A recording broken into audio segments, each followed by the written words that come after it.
wanted to show a couple of setups for a pose called Salamba sarvangasana. This is shoulder balance, and you'll need to have a couple of blankets, 3 or 4, and a mat and also a bolster. I'm going to show with the support of a chair and also with the support of a wall. And so from here, notice how I fold the mat in half, and I'll place the blankets with the folded edges all facing the same direction, and they're pretty much on top of each other, but also with these Mexican blankets, they're slightly stair-stepped so that the top blanket is supported by the other 2. And then the mat can be folded over on one side. This bolster is optional, but it certainly helps to get in and out of the pose. And then the chair can be used so that you can swing the legs over into a pose we call Ardha Halasana, half Halasana, and this can help you get up into shoulder stand.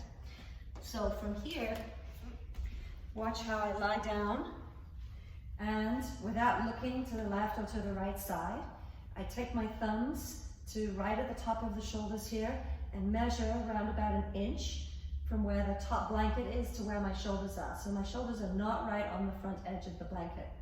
And then from here, I just hold on to the bottom legs of the chair and make sure that my arms are extended straight. And this is the distance that the chair needs to be, so eventually my feet will come onto the chair. Now my hands can come towards the hips. Now watch from here, I press my shoulders down and lift the chest up and swinging the legs together over onto the chair. Notice how I tuck my toes in the direction of the knees. And now if you could watch my shoulders, I lean to one side and I tuck the shoulder underneath. I'm going to show that again. I lean to one side and I tuck the shoulder underneath, and then I lean to the other side and tuck the shoulder underneath, and I repeat that so that I come right onto the very tops of the shoulders. And then my hands come to the back, fingers extended in towards the spine, separating the thumb and index finger. Now watch as I push my hands into my back ribs to lengthen my torso upwards, and then fully extend the legs straight. And then from here I can take one leg up and then the other leg up, and this is the pose that we call Salamba sarvangasana, supported shoulder stand.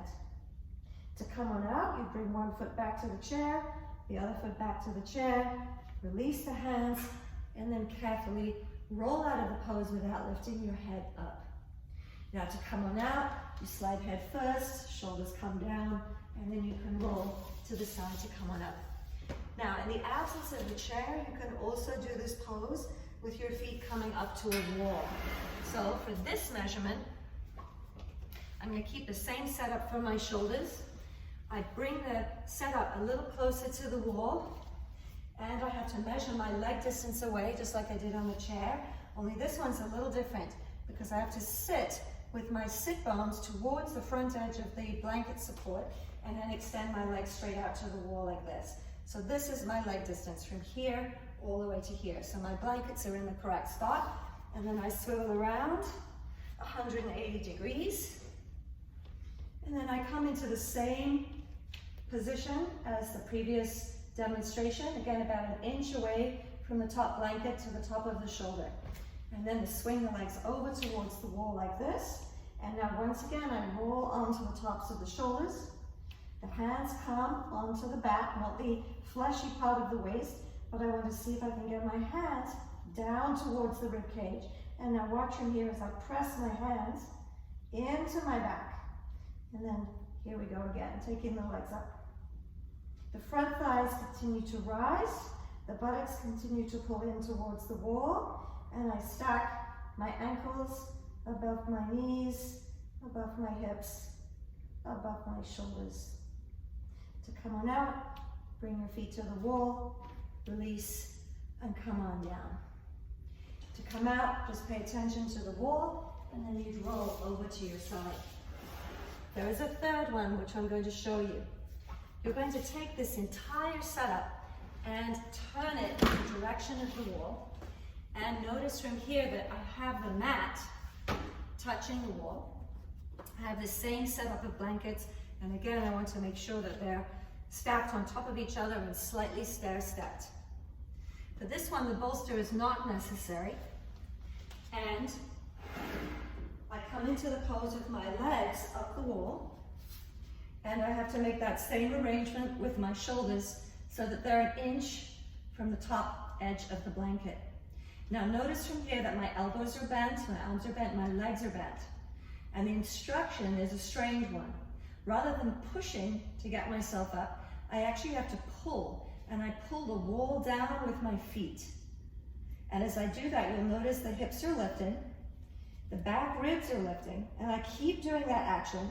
And then I have to work the same way with my shoulders as I showed in the other 2 variations of how to get up into sarvangasana. Now again, I roll onto the tops of the shoulders. This one we can do for strength building. I push the shoulders and the elbows down. I pull my feet down the wall, and notice how it starts to allow for my hips to come not just away from the wall, but also up. And this can be held for 3 to 5 minutes. As I made mention, this is one of the poses that we use for folks with neck issues who can't do shoulder stand. Because what it does is it starts to strengthen the muscles at the back of the body. My hamstrings, the buttocks, and the back ribs all engage to allow for the front body to open. And then from here we release and come down like that. To come on out, here again, you just slide yourself all the way off, and you can rest with your shoulders on the floor. These are some ideas. There are countless ways to set up for sarvangasana. But for these morning classes that we're doing on Zoom, make sure that you have the appropriate number of props if you're going to set up for shoulder stand. Thanks for listening.